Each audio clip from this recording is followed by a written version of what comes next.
Hello learners, NIOS के इस DLED के सत्र में आपका हार्दिक स्वागत है। मैं डॉक्टर रितु बख्शी।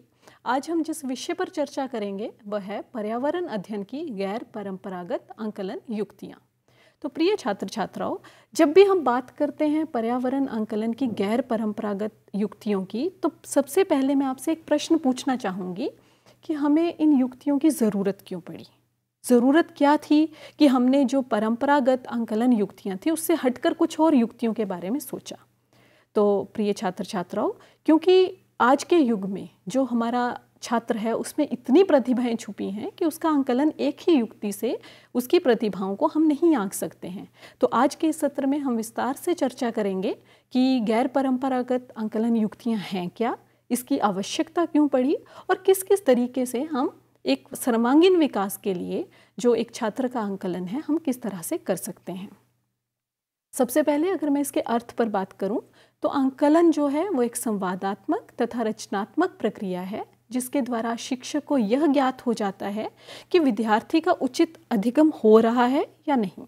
उचित अधिगम मतलब जो उसका लर्निंग का हम एक उद्देश्य लेकर चले थे कि उसके व्यवहार में हमें ये सीखने के बाद इस तरह का एक चेंज चाहिए, एक उसके व्यवहार में ये बदलाव आना चाहिए, क्या उसका उचित दिशा में हम जा रहे हैं। कहने का अर्थ ये है दशा और दिशा दोनों ही इस टाइम एक शिक्षक को सोचने पर मजबूर करती हैं कि क्या जो लर्निंग होनी थी, जो एक उचित अधिगम होना था वो हुआ या नहीं। इसके लिए हम आंकलन करते हैं और इसका उद्देश्य जो है वो निदानात्मक होता है। शैक्षिक संदर्भ में आंकलन के उद्देश्य जो हैं वो हैं शिक्षण में उद्देश्य की बात करें तो अधिगम कार्यक्रम में सुधार करना, छात्रों व अध्यापकों को पृष्ठ पोषण प्रदान करना और छात्रों के अधिगम संबंधी कठिनाइयों को ज्ञात करना। ये हमारे मूल रूप से उद्देश्य हैं और इसकी उद्देश्यों का अगर हम वैसे सोचें, अगर हम सोचें कि आंकलन करें तो ये सारे के सारे उद्देश्य जो हैं इनका केंद्र बिंदु एक ही है, वो है निदानात्मक, कि हमें अपनी टीचिंग को एक बच्चों को लर्निंग एनवायरनमेंट इस तरह का देना है, अधिगम इस तरह का होना चाहिए कि वो उसमें बच्चा सीखे। इसकी जो अवधि है वो संपूर्ण अकादमिक अवधि के दौरान होती रहनी चाहिए। ये निरंतर चलने वाली प्रक्रिया है। आंकलन कभी भी हम ये नहीं कह सकते हैं कि आंकलन आपने कर दिया तो एक साल में उसके अंत में हमने परीक्षा ले ली और उसका आंकलन हो गया। ये संपूर्ण अकादमिक सत्र में चलने वाली एक निरंतर प्रक्रिया है और शिक्षण शास्त्र का ये एक बहुत ही अहम हिस्सा है जो पढ़ने पढ़ाने के साथ चलता रहता है। एक सतत प्रक्रिया है। ज़रूर याद रखें कि आंकलन कभी भी एक बार में नहीं हो सकता है, अंत में नहीं करना है। और अब आगे बढ़ने से पहले मुझे आपसे ये चर्चा करनी है कि इन विधियों की हमें आवश्यकता क्यों पड़ी। तो विद्यार्थियों, आज तक का आपका जो एक्सपीरियंस रहा है या मेरा जो एक्सपीरियंस रहा है, विद्यार्थियों को परीक्षाएं बहुत ही चिंताजनक और तनावपूर्ण लगती हैं। ध्यान देने की ज़रूरत है कि परीक्षा के दिनों में चिंता और तनाव ये दोनों विद्यार्थियों को घेरे रहते हैं और इसके कारण उनका प्रदर्शन और उनकी क्षमता पे असर पड़ता है और उनका प्रदर्शन जो वो कई बार कर सकते थे वो नहीं कर सकते हैं तनाव की स्थिति में। टेस्ट और परीक्षाएं अक्सर सीखने की अवधि के अंत में ली जाती हैं और आमतौर पर इसमें फीडबैक भी नहीं दिया जाता और इसके परिणामों पर समयोजित व सतत तरीके से कार्यवाही नहीं की जा सकती। तो बहुत ही सोचने का विषय ये है कि इस चिंताजनक और तनावपूर्ण जो स्थिति बन जाती है परीक्षाओं के दौरान, और आप आए दिन अखबारों में, आए दिन टीवी पर देखते हैं कि रिज़ल्ट आने के बाद एक दिन बाद परिजन जो हैं, घर वाले परिजन हैं, वो रोते बिलखते नज़र आते हैं कई बार, क्योंकि परिणाम जो बच्चे ने सोचे थे अपेक्षित परिणाम नहीं आते हैं और बच्चे अपने आप को अपनी ज़िंदगी से खेल जाते हैं। तो इस चिंता और तनाव की स्थिति को दूर करने के लिए आंकलन विधियाँ जो हैं उसमें कुछ ज़रूरत पड़ी कि इसको हम थोड़ा सा चेंज करें। इसके साथ ही टेस्ट और परीक्षाएं भाषा सीखने के पहलुओं का आंकलन करती हैं, जैसे बोध, व्याकरण, शब्दावली, लेकिन इनमें सुनने या बोलने का आंकलन नहीं होता है। जो आप पर्यावरण शिक्षा की जब हम बात करते हैं तो इसमें बोध, व्याकरण, शब्दावली ये सब चीज़ों से ज़्यादा बहुत ज़रूरी है कि हम उनके बोलने की क्षमता, वो किस तरह से अवलोकन करते हैं किसी चीज़ का और किस तरह से उसको यूज़ करते हैं, इस चीज़ में सक्षम बने। विद्यार्थी अक्सर उनके कार्य के बारे में दिए गए फीडबैक पर कभी ध्यान नहीं देते हैं और उनकी रुचि जो है, आज तक की जो आंकलन प्रक्रिया है, रुचि कुल ग्रेड में रहती है। सिर्फ विद्यार्थियों की नहीं, माँ बाप की भी, जो अभिभावक हैं उनकी भी, और इवन शिक्षक की भी, सारा का सारा ध्यान क्या रहता है, मेरे बच्चे का ये ग्रेड आया है और मेरा बच्चा इतनी ऊपर गया है। जो आंकलन जिस तरह से होना था उसमें क्या प्रतिभा है, उस पर तो हमने ध्यान ही नहीं दिया। तो अनौपचारिक आंकलन विधियाँ इसलिए बहुत ज़रूरी हो गई, क्योंकि आंकलन करने के अलग तरीकों की ज़रूरत इसलिए है क्योंकि हम, जो शिक्षा का अर्थ है वो है अंदर से कुछ निकालना। ये नहीं कि जो हमें आता है, एक शिक्षक को आता है, वो उसमें डालता जाता है, डालता जाता है, डालता जाता है। कहने का अर्थ ये है कि जो एक शिक्षा का अर्थ था, हमने तो उसको ही उल्टा कर दिया अब तक की जो शिक्षा रही है। तो इसमें जो सुधार है उसकी बहुत ही ज़्यादा ज़रूरत है। आंकलन के रिकॉर्ड रखना बहुत ही समय लेने वाला काम भी है, इसलिए ज़रूरत पड़ी कि हम कुछ आंकलन, क्योंकि ये एक सतत प्रक्रिया है और पूरा वर्ष अगर हम आंकलन करते रहें और रिकॉर्ड हमेशा विद्यार्थी की क्षमताओं का वास्तविक चित्र प्रस्तुत करे, इसके लिए हमें अनौपचारिक आंकलन विधियों की ज़रूरत पड़ी। क्योंकि ये जो हमारे जो परंपरागत आंकलन विधियाँ रही हैं, ये विद्यार्थी की क्षमताओं का वास्तविक चित्र प्रस्तुत नहीं करती हैं। अब जब हम ये सब बात कर रहे हैं तो इसका दायित्व जो है सरकार ने, इसका दायित्व जो है अभिभावकों ने किसके ऊपर दिया है, एक अध्यापक। तो एक अध्यापक के तौर पर प्रिय छात्र छात्रों, आपके ऊपर एक बहुत ही बड़ा दायित्व है कि ये जाने आपके विद्यार्थी किस तरह से काम कर रहे थे, क्या उनमें से कोई इस बारे में अनिश्चित लग रहे थे कि उन्हें क्या करना है। ये अध्यापक सोचेगा ना, क्या आपके विद्यार्थी के काम करने की गति अलग अलग है और ये आप कैसे बता सकते हैं। तो ये सब कुछ केंद्र बिंदु हैं जिस पे हमें ध्यान रखने की ज़रूरत है कि आपने सब विद्यार्थियों को एक कक्षा में एक जैसा काम दे दिया, तो कुछ विद्यार्थी उसमें से अनिश्चित भी तो लग सकते हैं कि वो नहीं कर पाते हैं वो काम। तो ये चीज़ एक अध्यापक के रूप में आपका बहुत बड़ा दायित्व है, आपके ऊपर बहुत बड़ी जिम्मेदारी है कि आप एक अध्यापक के रूप में इस चीज़ का ध्यान रखें और ये पूरा ध्यान दें कि विद्यार्थी क्या काम कर सकते हैं। कई विद्यार्थी, आगे हम देखते हैं, अपना काम जल्दी पूरा कर लेते हैं। अब उन विद्यार्थियों को क्या आप ऐसे ही छोड़ देंगे? क्या ये आपका दायित्व नहीं है कि उन विद्यार्थियों को कुछ और दिया जाए? क्या आपको ऐसा लगता है कि कुछ विद्यार्थी अपने काम दिए गए समय में पूरा नहीं कर पाते हैं? अब जो समय में पूरा नहीं कर देंगे तो उसको क्या आप ग्रेड दे के छोड़ देंगे? उसकी भी तो किसी प्रकार से सहायता आपको करनी है। तो एक शिक्षक के रूप में आप जितनी ज़्यादा सहायता किसी को प्रदान कर सकते हैं वो करिए। तो यही हमारे अनौपचारिक आंकलनों का एक बहुत महत्वपूर्ण उद्देश्य भी है। क्या कभी आपने सोचा कि अपने विद्यार्थियों के लिए आपने जो काम निर्धारित किए थे उससे आप अपने विद्यार्थियों के सीखने का मूल्यांकन कर भी पाओगे या नहीं? आपका जो एक अधिगम उद्देश्य था, एक लर्निंग जो आपने आउटपुट निकालना था, क्या वो उद्देश्य आपने जो उनको काम दिए, आपने जो उनको कुछ तकनीकों का आपने इस्तेमाल किया, क्या उससे आप उनका मूल्यांकन कर पाएंगे? आपको उससे पता लग जाएगा कि विद्यार्थी के अंदर जो प्रतिभाएं छिपी हैं उसका किस तरह से वो निकल के आएंगी। तो इसकी आवश्यकता इसीलिए पड़ रही है कि हम कुछ अनौपचारिक, जो लीक से कुछ हटकर हों। पटरी पर चलना सबको आता है, पटरी से हट के चलना बहुत कम लोग जानते हैं। बहुत कम लोगों में जो हमारा आज का युवा पीढ़ी है, जो हमारा आज का छात्र है वो है, क्योंकि उसमें बहुत सी अंदर छिपी हुई प्रतिभाएं हैं। तो इन प्रतिभाओं को कोई भी आंकलन युक्ति अपनाने से पहले उद्देश्यों को ज़रूर ध्यान में रखें, क्योंकि शिक्षा का जो उद्देश्य है वो मूलतः 3, जो मोटे तौर पर अगर हम बात करें तो 3 जो मोटे से उद्देश्य हैं उसके ऊपर निर्भर करता है। तो सबसे पहले हम बात करेंगे ज्ञानात्मक, जो कि कॉग्निटिव डोमेन होता है, जिसमें कि हम अंडरस्टैंडिंग की बात करते हैं। ज्ञानात्मक पक्ष जानने को अर्जित करने पर ज़्यादा ध्यान देते हैं कि वो कितना समझा है, उसका नॉलेज बेस ज्ञान कितना बड़ा है, वो चीज़ों को कितना प्रत्यस्मरण कर पाता है, पहचान पाता है और आत्मसात कर पाता है।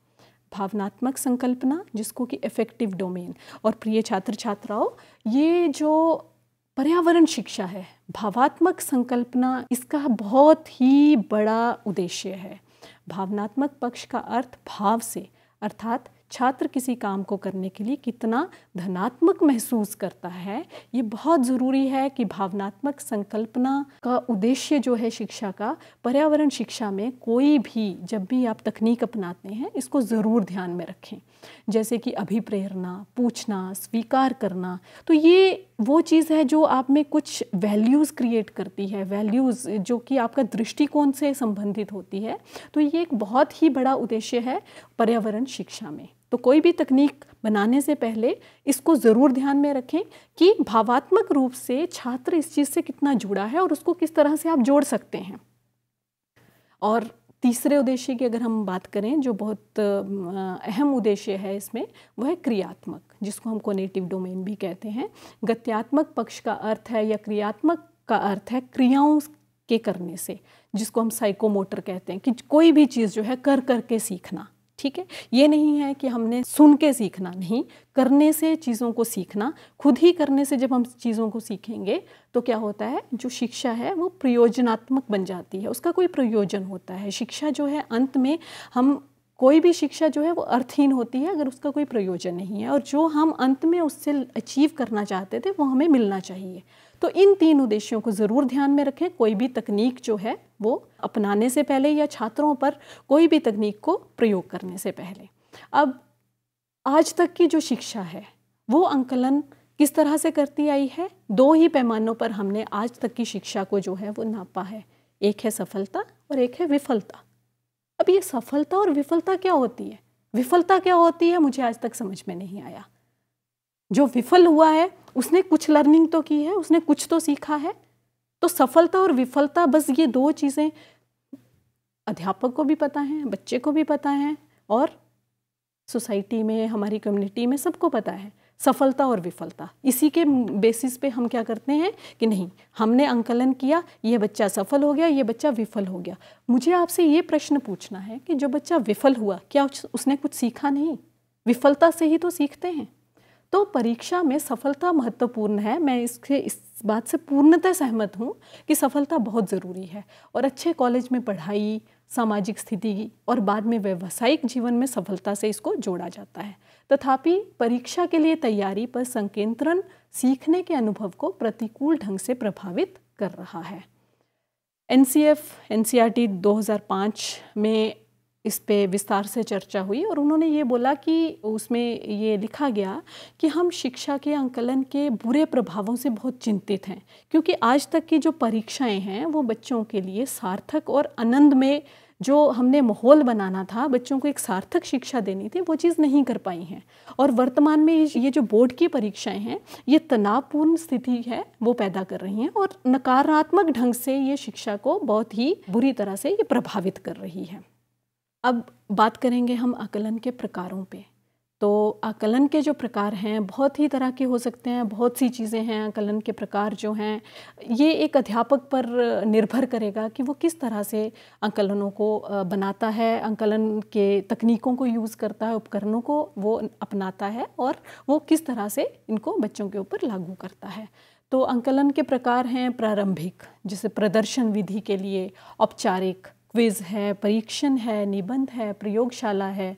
परंपरागत, परीक्षण, क्विज़, होमवर्क, प्रयोगशाला, रिपोर्ट। तो ये सब चीज़ें जो हैं ये आंकलन के प्रकारों में आती हैं। योगात्मक, समेटिव की बात करें तो प्रदर्शन मूल्यांकन के लिए हम योगात्मक तकनीकों की बात करते हैं।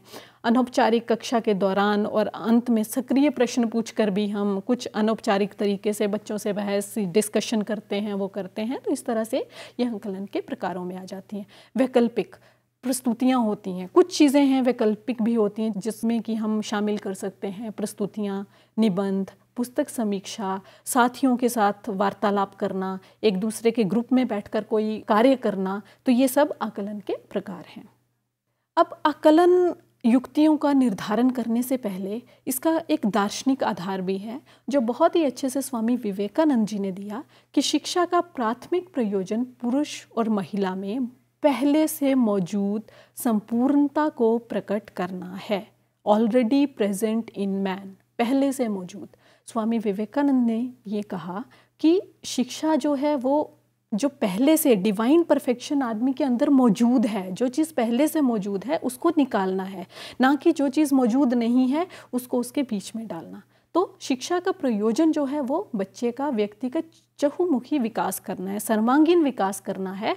तो स्वामी विवेकानंद जी ने इसका एक दार्शनिक आधार दिया कि आंकलन करने से पहले जो बच्चे के अंदर पहले से मौजूद है, आंकलन युक्तियाँ इस तरह की अपनाई जाएं कि वो उसको ज़्यादा से ज़्यादा बाहर लाने में वो सक्षम हो और वो बच्चे को उसके अंदर जो डिवाइन परफेक्शन है, जो पहले से मौजूद प्रतिभाएं हैं, उसको बहुत अच्छे से वो उसको प्रकट करें।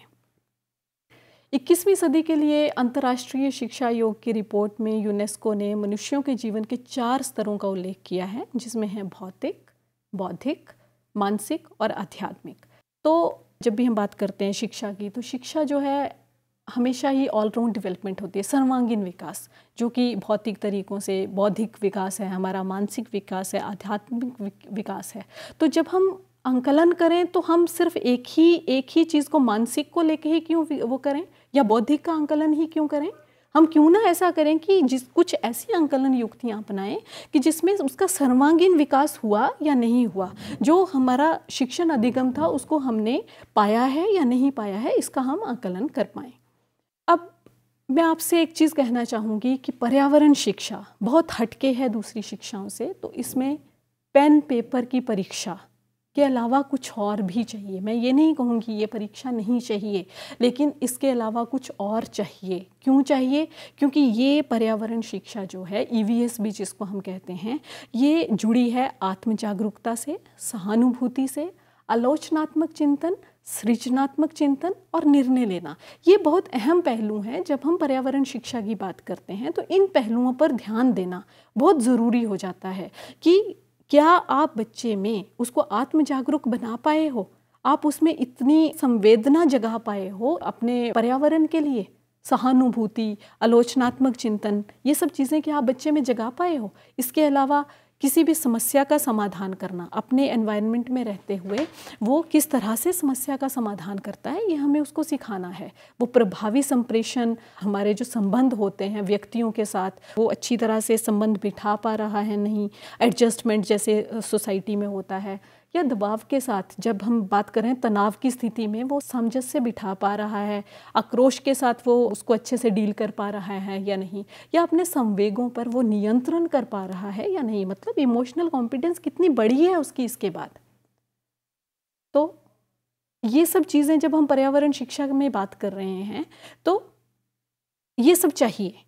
तो एक जो पेपर पेन परीक्षा के अलावा क्या विकल्प हैं हमारे पास, ये सोचना एक शिक्षक के लिए बहुत ज़रूरी है। क्या विकल्प हैं, क्या चीज़ें हैं जो पर्यावरण शिक्षक को ध्यान में रखनी है कि एक पेपर पेन नहीं तो कुछ और, क्या वो विकल्प क्या होंगे। तो उन विकल्पों की अगर हम बात करें तो बच्चों, प्रयोगशाला का काम, शोध परियोजनाएं बहुत अहम भूमिकाएं निभाती हैं एक पर्यावरण शिक्षा को एक बहुत ही अच्छा बनाने के लिए। पोर्टफोलियो का यूज़ कर सकते हैं हम इसमें। पोर्टफोलियो से पर्यावरण शिक्षण में बच्चों ने क्या बनाया, वो अपने आप को किस तरह से उसमें एक्सप्रेस कर पाएंगे, ये पूरी की पूरी जो है आज़ादी पोर्टफोलियो देता है कि बच्चा अपनी प्रतिभाओं को जितना खुल के उसमें प्रदर्शन करना चाहे उसमें करे। प्रस्तुतियाँ देना भी इसका एक विकल्प है कि बच्चे अपना जो उन्होंने अवलोकन किया है इधर उधर जाके पर्यावरण में, या कुछ उन्होंने काम किया है या प्रयोग किया है कोई, उसकी प्रस्तुतियाँ वो किस तरह से देते हैं।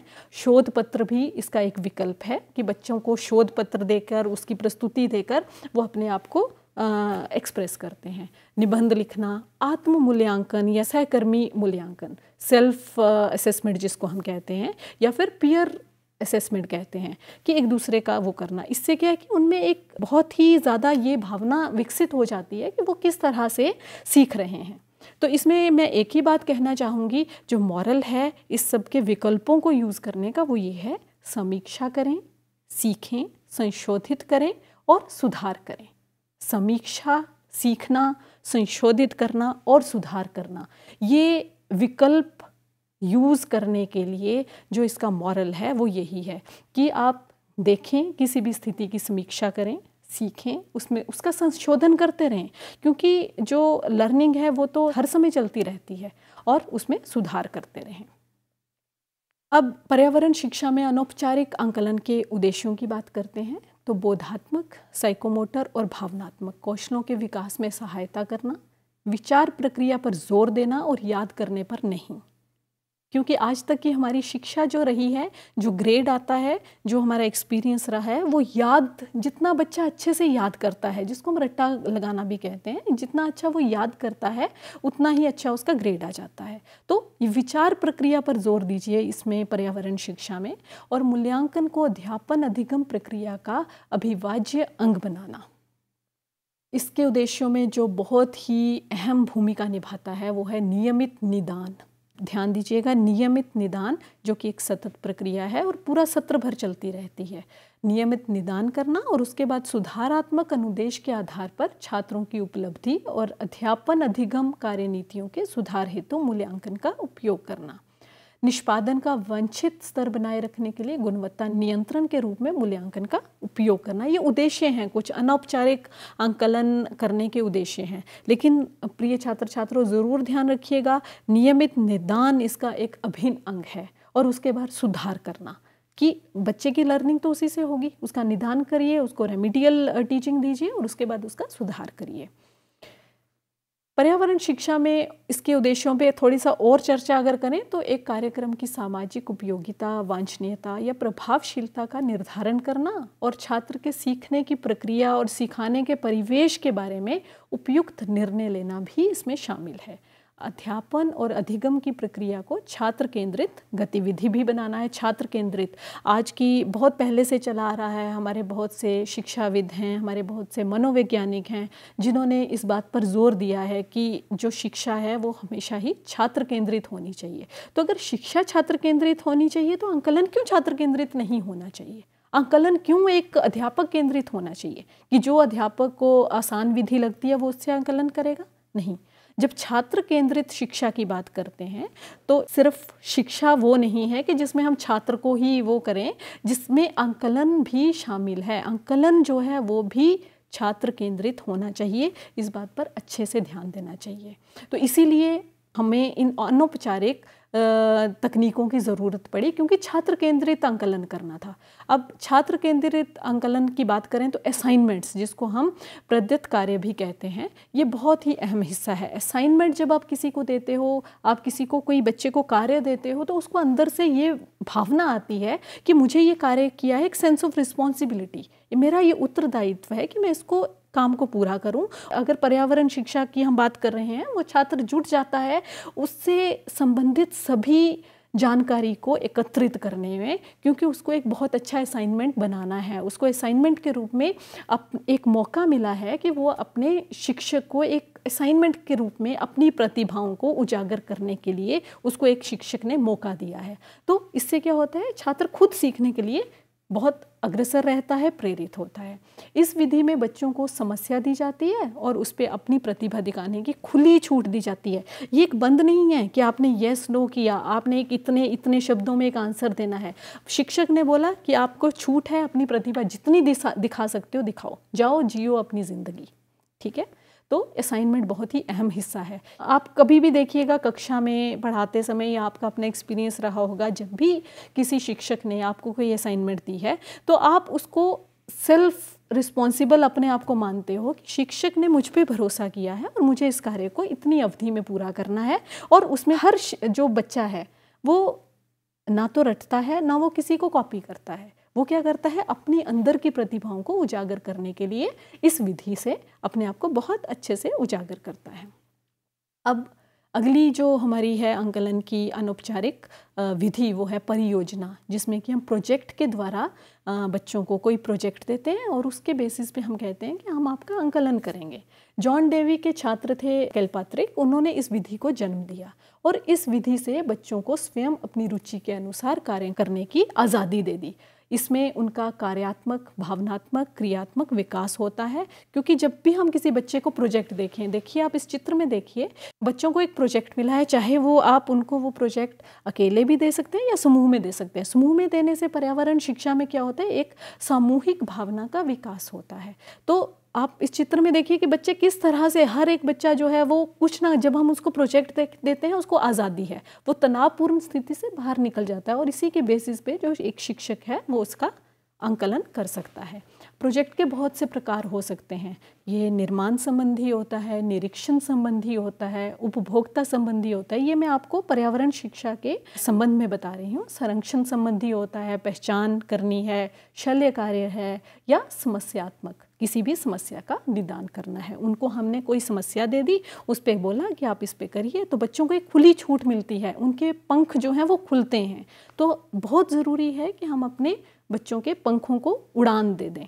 तो प्रोजेक्ट जो मेथड है उससे ये बच्चों को बहुत ही आसानी होती है और बच्चों को एक छूट मिलती है।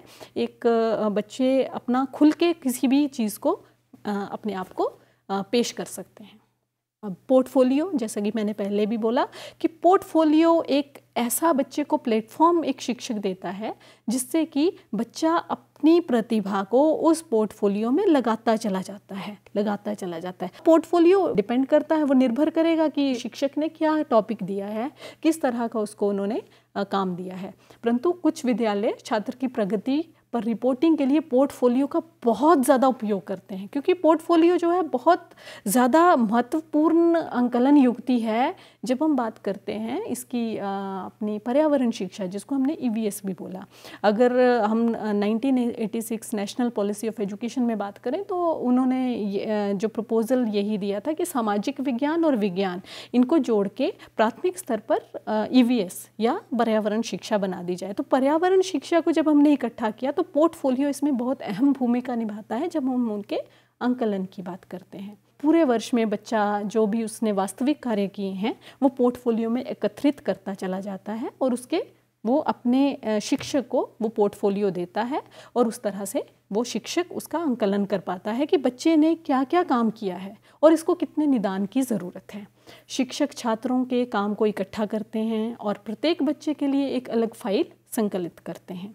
जैसे स्कूल में जैसे जैसे प्रगति होती चली जाती है उस पोर्टफोलियो में संग्रह जो है वो बढ़ता चला जाता है। अब ये संग्रह बहुत तरह का हो सकता है, जैसे परिवार के सदस्यों के चित्र हैं, रेखा चित्र हैं, पत्तियां हैं, विभिन्न बनावटें हैं, फूलों के टुकड़े, कारखाने के दौरे की रिपोर्ट या कहीं भी एजुकेशनल ट्रिप्स जब हम कहते हैं, चिट दोस्तों के लिए अपनी भावनाओं को व्यक्त करना है कुछ चिट्स लगा के, मेहमानों के लिए कुछ ग्रीटिंग कार्ड्स बनाए हैं या फिर दोस्तों से प्राप्त कार्ड।